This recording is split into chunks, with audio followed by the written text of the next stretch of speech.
আমি মারা গেলে মসজিদের মাইকে আমার মৃত্যুর কথা ঘোষণা করবে না, যত তাড়াতাড়ি সম্ভব আমাকে কবর দেওয়ার চেষ্টা করবে। কবর খুঁড়তে যেটুকু সময় লাগবে সেই সময়ের মধ্যে কবর দেওয়ার চেষ্টা করো। কারোর জন্য আমার লাশ ফেলে রাখবে না, সে যেই হোক আর যেখানেই থাকুক। আমার জন্য 40 দিনে, 4 দিনে, 7 দিনে, 21 দিনের এসব কোনো প্রকারের খানা করবে না।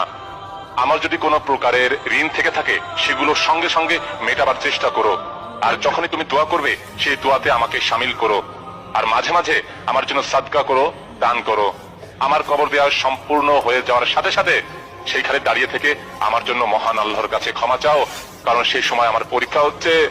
মহান আল্লাহর কাছে দোয়া করো যেন সেই পরীক্ষায় আমি পাশ করতে পারি। আমি মারা গেলে মসজিদের মাইকে আমার মৃত্যুর কথা ঘোষণা করবে না, যত তাড়াতাড়ি সম্ভব আমাকে কবর দেওয়ার চেষ্টা করবে।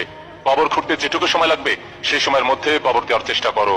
কারোর জন্য আমার লাশ ফেলে রাখবে না, সে যেই হোক আর যেখানেই থাকুক। আমার জন্য 40 দিনে, 4 দিনে, 7 দিনে, 21 দিনের এসব কোনো প্রকারের খানা করবে না। আমার যদি কোনো প্রকারের ঋণ থেকে থাকে সেগুলো সঙ্গে সঙ্গে মেটাবার চেষ্টা করো। আর যখনই তুমি দোয়া করবে সেই দোয়াতে আমাকে শামিল করো। আর মাঝে মাঝে আমার জন্য সাদকা করো, দান করো।